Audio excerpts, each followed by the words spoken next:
కొత్తింట్లోకి విక్కీ, పద్మావతి వాళ్ళ అమ్మా, నాన్న అందరూ కూడా కలిసి వాళ్ళ అక్కతో, వాళ్ళ మేనకోడలతో కలిసి వస్తున్నారనమాట ఇంట్లోకి. పద్మావతి ఫ్యామిలీ అంతా కూడా చాలా హ్యాపీగా ఉన్నారు. విక్కీ అయితే ఇంకా హ్యాపీగా ఉన్నాడు.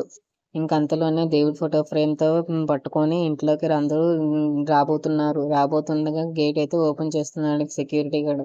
అంతలోనే వాళ్ళ మామయ్య ఉడకాయలు పెట్టి అడుగు పెట్టండి ఇంట్లోకి అని చెప్పేసి అంటే ఇద్దరు విక్కీ అండ్ పద్మావతి అయితే దేవుడి ఫోటో ఫ్రేమ్‌తో ఇంట్లోకొస్తారు. ఇక నుండి మనకి ఏ అడ్డలు ఏవి నరకము ఉండదు అని చెప్పేసి అయితే అంటూ ఉంటాడు. అందరూ కూడా హ్యాపీగా ఉంటారు. విక్కీ అయితే ఇంకా హ్యాపీగా ఉంటాడు.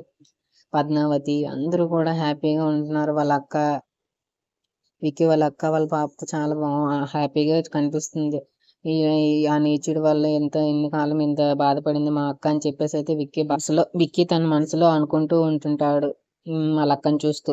ఇంతలోనే మురళీకృష్ణ అయితే దొంగచాటుగా వచ్చి వీళ్ళ ఫ్యామిలీ దగ్గరికి చూడడానికి అని చెప్పేసి అయితే వచ్చాడు. ఎలా అయినా నన్ను నానా నరకం చేసి వీళ్ళు హ్యాపీగా ఉంటారా? వీళ్ళని ఎలాగైనా నరకంలోకి తీసుకురావాలి అని చెప్పేసి అయితే అంటూ ఉంటాడు. Muralikrishna, if you like this video please like